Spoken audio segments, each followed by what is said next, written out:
Well, friends, this is part two of the model question paper based on appreciating prose. Well, as I said at the start of the earlier part, the first part, well, the, the time, the total time for the paper is 2.5 hours, and the paper carries 80 marks. And here in this presentation, we discuss, well, the essay questions, model essay questions. Well, this is the third question. Write essays on any two. We are asked to write any two. So we are given 4 questions and we are supposed to answer 2 questions. Well, each question carries 10 marks, so a total of 20 marks for this question.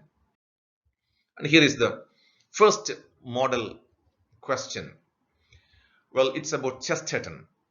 How far does G.K. Chesterton succeed in developing a delightful and a philosophical essay from a down-to-earth, unimportant context in his essay on running after one's hat, an essay on running after one's hat. In paragraph number 1, which is an introduction, on running after one's hat, Chesterton develops a delightful philosophical essay from an ordinary situation. He portrays a positive attitude towards life's small troubles.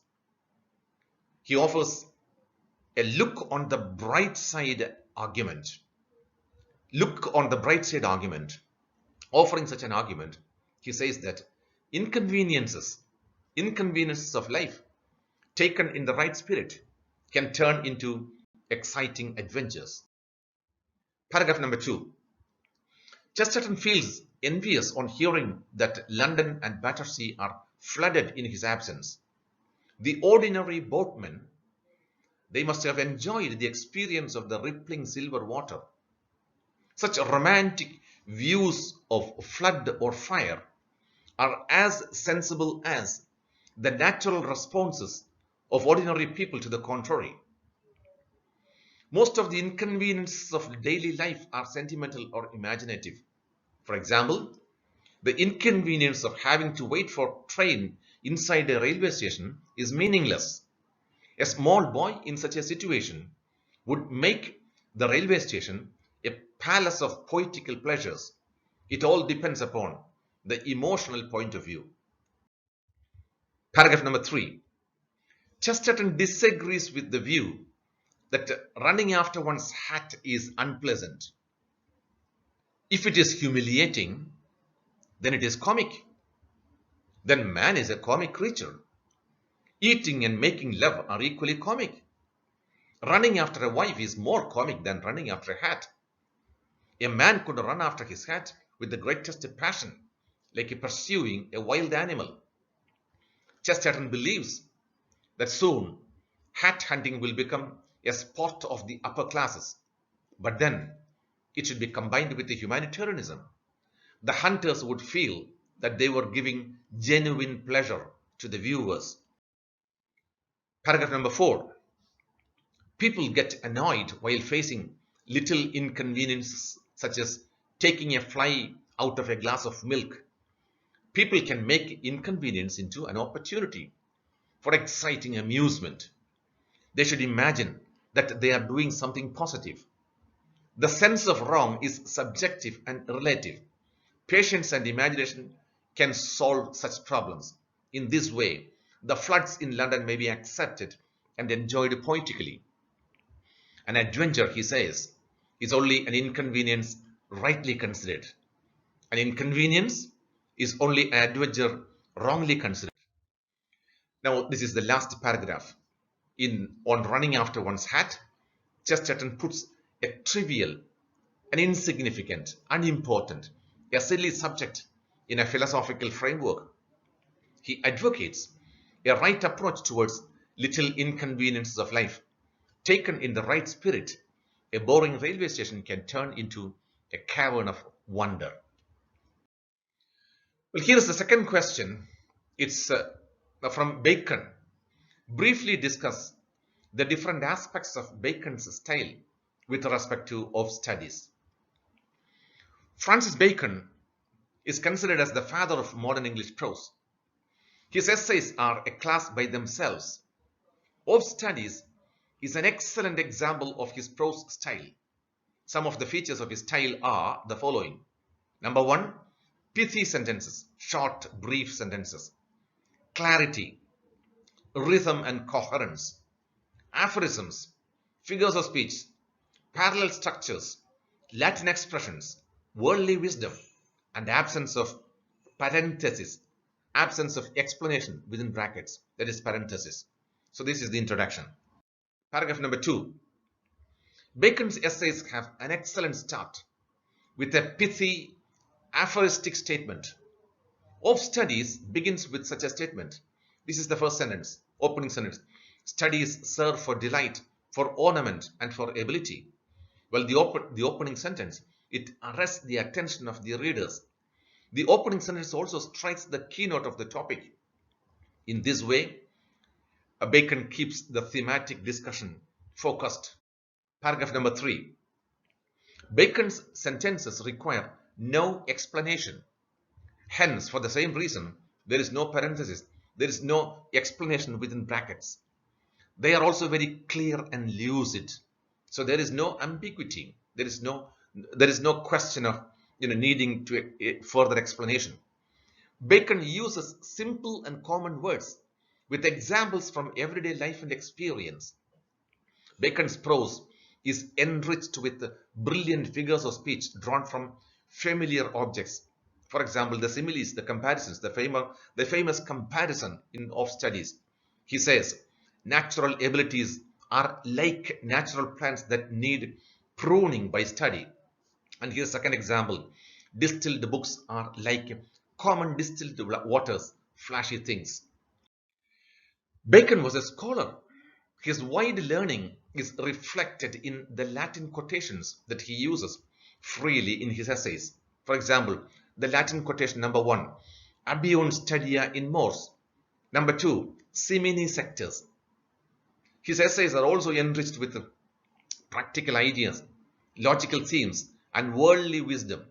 He adopts a didactic approach, that is, an approach that is intended to teach people lessons.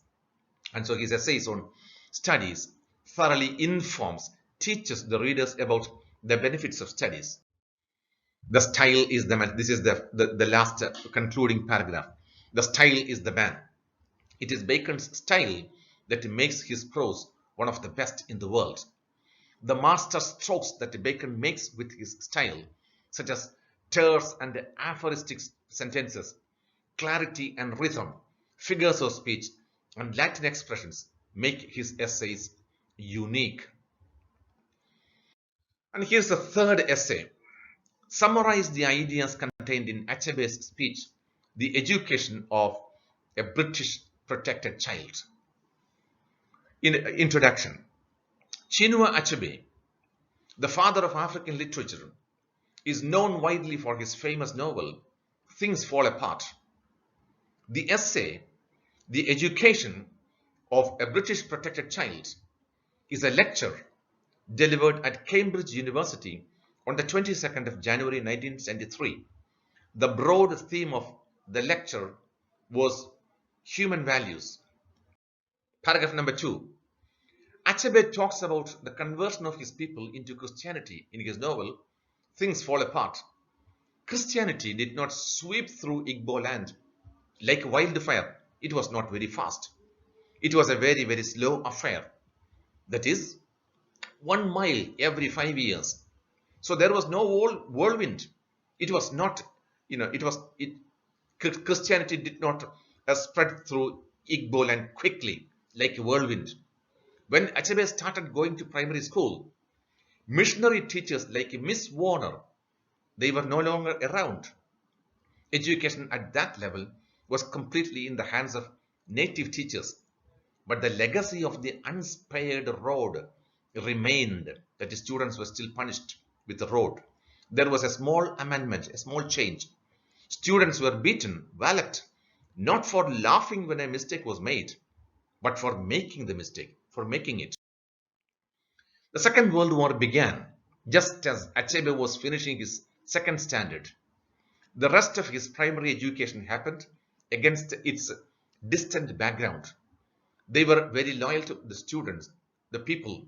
They were very loyal to Britain and did what they could to help in the war. Their headmaster told them that every palm kernel they collected in the bush would buy a nail for Hitler's coffin. Achebe recalls some of his English teachers with fondness, with a loving memory. He remembers his mother's teacher, Miss Warner, who taught her English, and the principal of his school, William Simpson, who encouraged students to read fiction and magazines. Achebe says that all his good teachers taught him with passion what they knew. In the essay, Achebe discusses how he grew up to be a writer and how both the traditional Igbo culture to which he belonged, as well as the newly adopted Christian values and the English education contributed to his understanding of the world. Even though he hated, he didn't like the entire project of colonialism, his position was neither antagonistic nor sympathetic. He took the middle ground.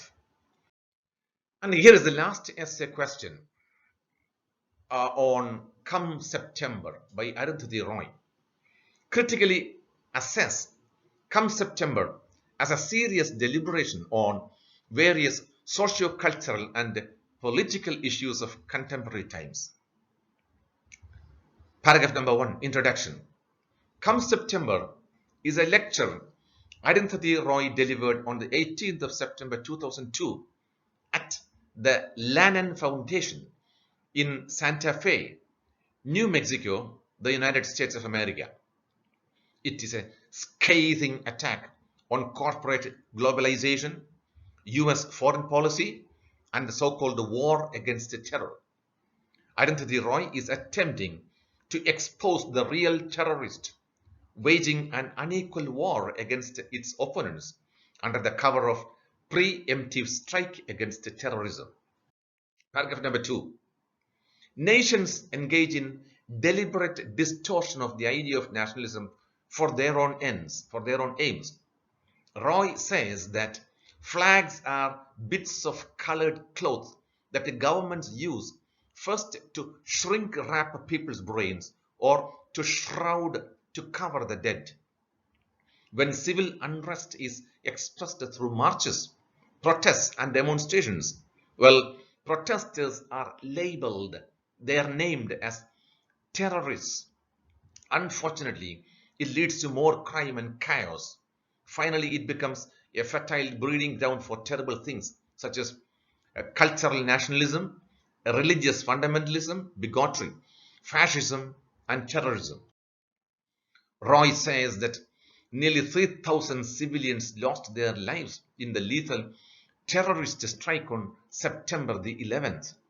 The grief is still very deep. The tears have not dried. A strange, deadly war is raging around the world. She says that those who have lived in a democracy, like us, would find it very, very difficult to imagine what living in a dictatorship means, what enduring the absolute loss of freedom means. Roy portrays the horror of the massacres that happened across the world, including Israel-Palestine war and the Iraq-Kuwait war. She says that Saddam Hussein and bin Laden are only lame excuses put forward by the US for their fight for hegemony. Protecting its control of the world's oil is fundamental to the US foreign policy. Nowadays, imperialism has started its expansion through globalization and free market. And here is the concluding paragraph. Roy winds up her lecture by saying that power has a shelf life, a short, brief span of life. So, when the time comes, the mighty empire will implode, will collapse from within.